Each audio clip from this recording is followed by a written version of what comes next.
lamun inget kana nangka teh sok inget ka si bedegong. Si bedegong kan awakna bedegul lintuh beuteungna gede badag jangkung lah. Eta si bedegong tak ada deg-deganana. Kedul nu ngaran kedul ih. Moal mangi we sakolong batok mah. Nu mata kami rek ngadongengkeun si bedegong. Eta si bedegong kata tangaugan sok budaeus bae. Madang ngalebok kabeukina teh. Unggal isu. Mata lamun ditanya ku indungna geus madang bedegong teu ah can madang saremeh. Padahal mah heueuh beraku teu ngalebok saremeh mah. Mun ditanya geus dahar geus di warung. Tah kitu tah si bedegong teh.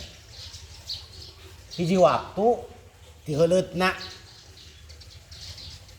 manehana teh dititah ku indungna teh, bedegong ada nangka kaditu geura tah ti pipir imah pidakara kita jauh ieu.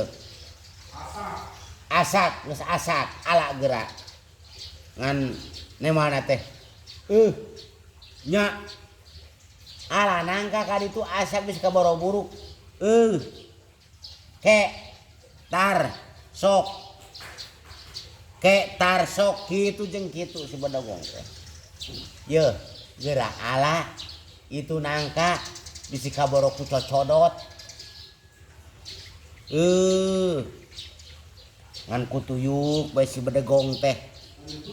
Mani berat coba gegerneng. Di tita jam 8 harita berarti kamarina di sareun 8 di gegerneng deui.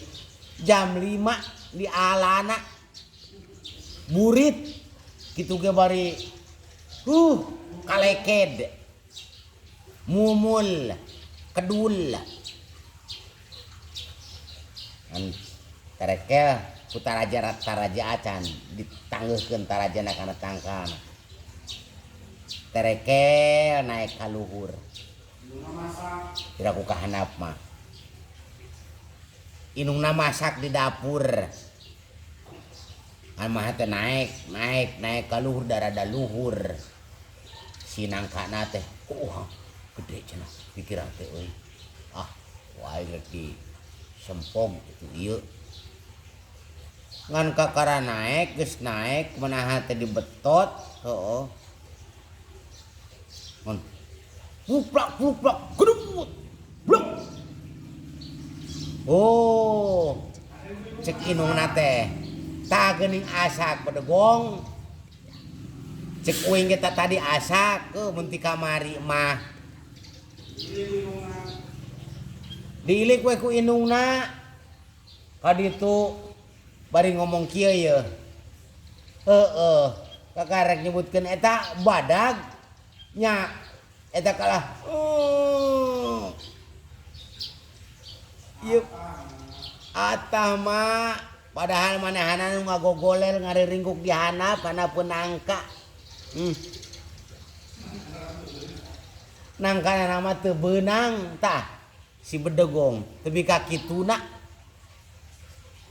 Ieu. Jadi ari bedegong bae nangkana nama teu kalebok, teu kabawa da manehana nu lagrag, nu ngagoler, nu ngarengkol, blak blik bluk teh manahanana. Biang. Matak jelema mah teu ngeunah dagingna ieu. Ngeunah oge gawena jelema mah. Kitu tah. Biang.